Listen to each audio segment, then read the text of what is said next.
Hallo, liebe Käferfreunde. Es saugt und bläst der Heinzelmann, wo Mutti sonst nur saugen kann.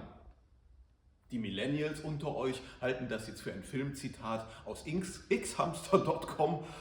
Die Boomer hingegen wissen, es ist aus einer kulturellen Blütezeit, als man noch wusste, dass Blasen und Saugen gleichermaßen wichtig ist.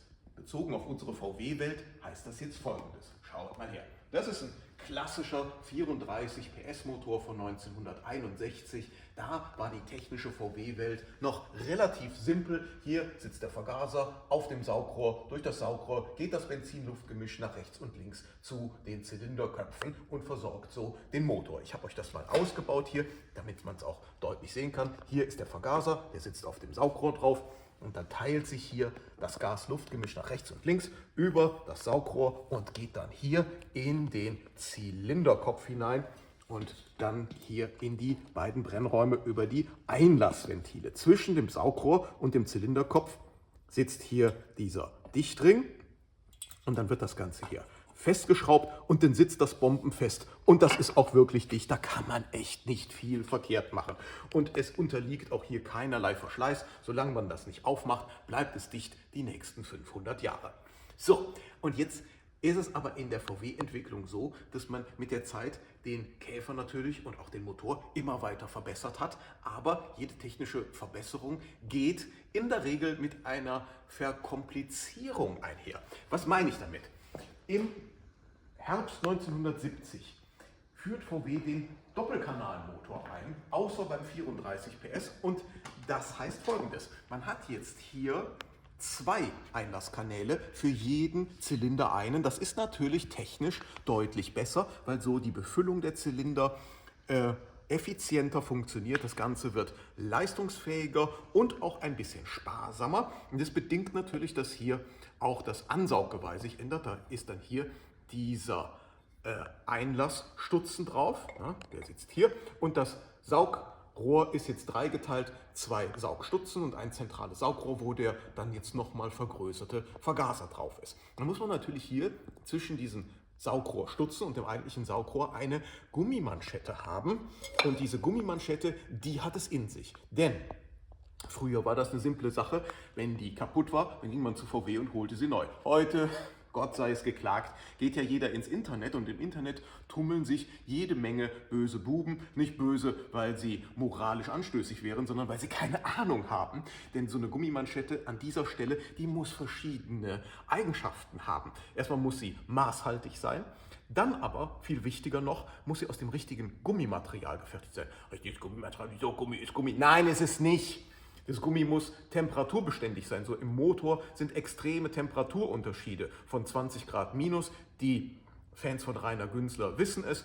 Und bis zu Temperaturen von über 100 Grad. Und das muss das Gummi auch erstmal aushalten. Dann muss es ölresistent sein. Im Motorraum ist immer so ein bisschen Ölschmier. Öl und Gummi verträgt sich nicht. Und da muss man schon ein Gummi haben, was das aushält. Und dann muss es benzinresistent sein. Und heutzutage muss es dann auch noch ethanolresistent sein, denn nicht nur im E10 ist eine Ethanolbeimischung heute drin, sondern in allen anderen Benzinsorten sind auch 5% Ethanol, außer in Aral Ultimate. Das ist ein anderes Thema, da machen wir mal ein anderes Video zu. Ist nämlich auch sehr spannend und sehr kompliziert, aber auch sehr wichtig. So, also, es muss hitzeresistent sein, es muss ölresistent sein, es muss benzinresistent sein, es muss ethanolresistent sein und schon sollte man da lieber nicht den Internet-Fuzis und den Repro-Gaunern vertrauen, die das jetzt hier für 2,50 Euro nachmachen und dann auch noch in Neon Pink anbieten, sondern man sollte schon es bei den Leuten kaufen, die das Originalmaterial haben. Und wir haben es original gemacht. Das ist nun mal mein Beruf, das ist meine Aufgabe. Schaut mal hier. Wir haben den Originalhersteller gefunden und der hat sogar noch das Originalwerkzeug und hat es dann für uns wieder neu aufgelegt. Maßhaltig ist es sowieso, weil es das Originalwerkzeug ist und er hat auch die richtige Gummimischung, die selbstverständlich temperaturstabil ist, die ölresistent ist und die auch heutzutage ethanolresistent ist. Das ist das Zeug, was man hier verbauen kann, denn wenn das hier undicht wird, passiert Folgendes. Das Benzin-Luft-Gemisch wird zu mager. Der Luftanteil ist zu hoch, der Benzinanteil ist zu niedrig. Dann läuft der Motor nicht schön. Dann gehen die Leute hin, anstatt die Manschetten neu zu machen, drehen sie hier an der Gemischschraube und verfetten so unnatürlicherweise das Gewicht. Der Verbrauch geht hoch, der Motor läuft natürlich immer noch Mist. Und auf diese eigentliche Ursache kommen sie nicht. Und auch das muss man mal erwähnen. Hier, diese Dichtung, da geht natürlich kein einfacher Dichtring wie früher, festschrauben, dicht und fertig. Nein, das muss natürlich ein bisschen komplizierter sein. Das ist das alte Original, was wir rausgeholt haben. Und jetzt schaut euch an, was die Repro-Fuzis heute verkaufen. Guck mal hier, das ist so dünn wie Cola-Dosenblech. Wie soll denn das ordentlich dicht werden auf einer so großen Dichtfläche? Aber man kann es noch schlimmer machen. Es gibt sogar einen, der macht es aus Papier. Man fasst es ja nicht.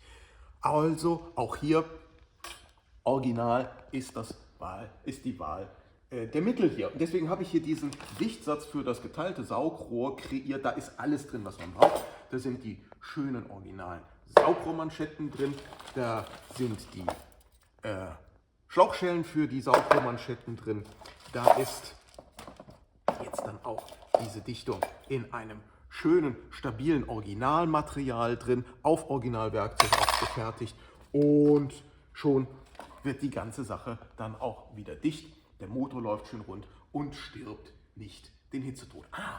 Fun Fact, sogar diese Dichtung hier vom doppelten Ansaugrohr, selbst das haben die Repro-Fuzis falsch gemacht. Die haben das aus einem einfachen, geflochtenen Metall Billigmaterial gemacht. Auch das muss natürlich hier profiliert sein, damit das beim Anziehen der Schrauben sich schön platt drückt und auch hier auf dieser breiten Dichtfläche dicht ist.